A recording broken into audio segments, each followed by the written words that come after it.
And we are back. It is a one-man crew. Tab Director Jonathan Woodward has abandoned my side to go do his ultimate duty on behalf of AMTA, and that is to help tabulate the 15 Blues scoring ballots and determine and ultimately announce, as he gets the pleasure of doing, the 2016 National Championship Tournament winner. Briefly, the closings, nothing earth-shattering.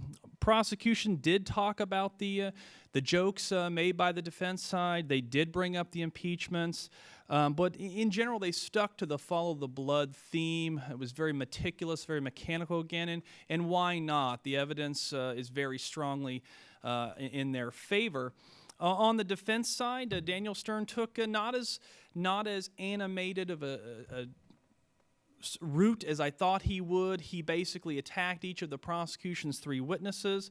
He hammered home those discrepancies in the right versus left-handed, in the limp, and the all the discrepancies that we discussed earlier, as we thought he would. The one line that really caught me, he says, there's only one presumption we can make, and that's the presumption of innocence.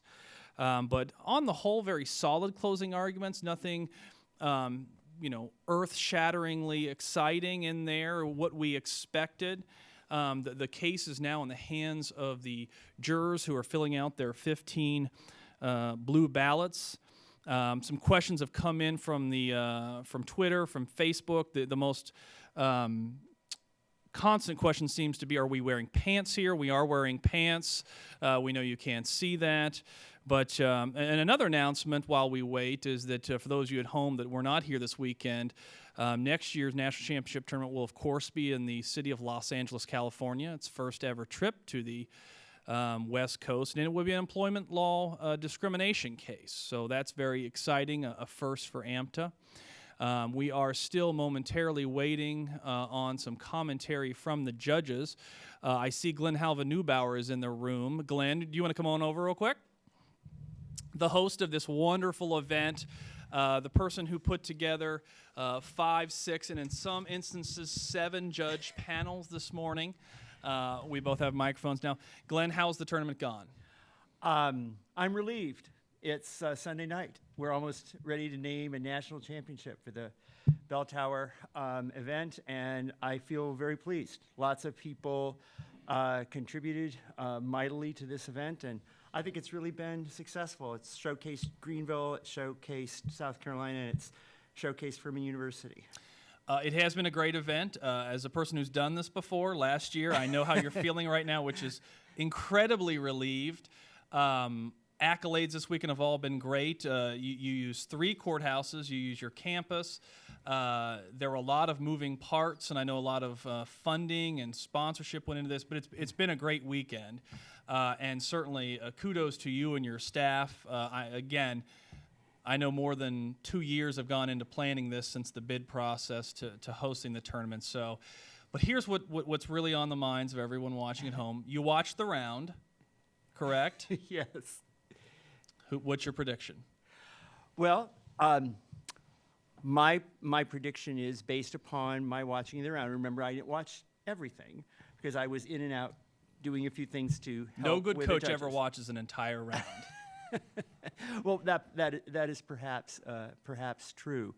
In my estimation, our friends in New Haven have done it, but I think one of the reasons that we were desirous to compose a panel in this particular way is that yes, you could win mock trial types, but mock trial types only constitute more or less 6 of the 15 votes. Yes. Maybe 7 if you add in Judge Birch, whose son competes in for college Georgia mock Tech. trial. Right.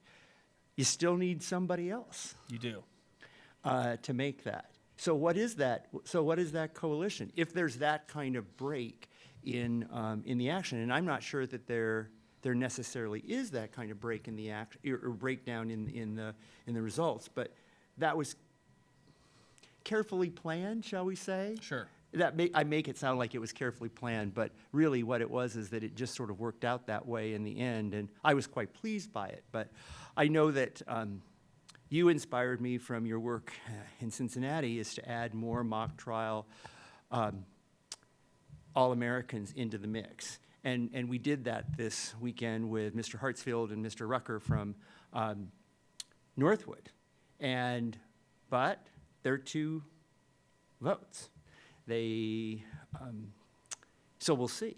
But in my estimation, as a mock trial person, I think Yale did it. Now, what about those impeachments? Well, And how is that going to fly?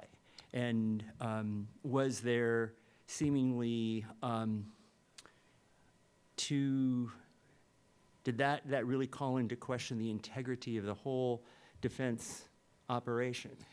and that was what Tab Director Woodward and I, that was our thinking. The results of this round are really going to hinge on that. I'm with you. If I were scoring, if I'm a betting man, I think Yale takes this in a very close result. But that really, really hinges on those impeachments. So my understanding is they are adding as we speak.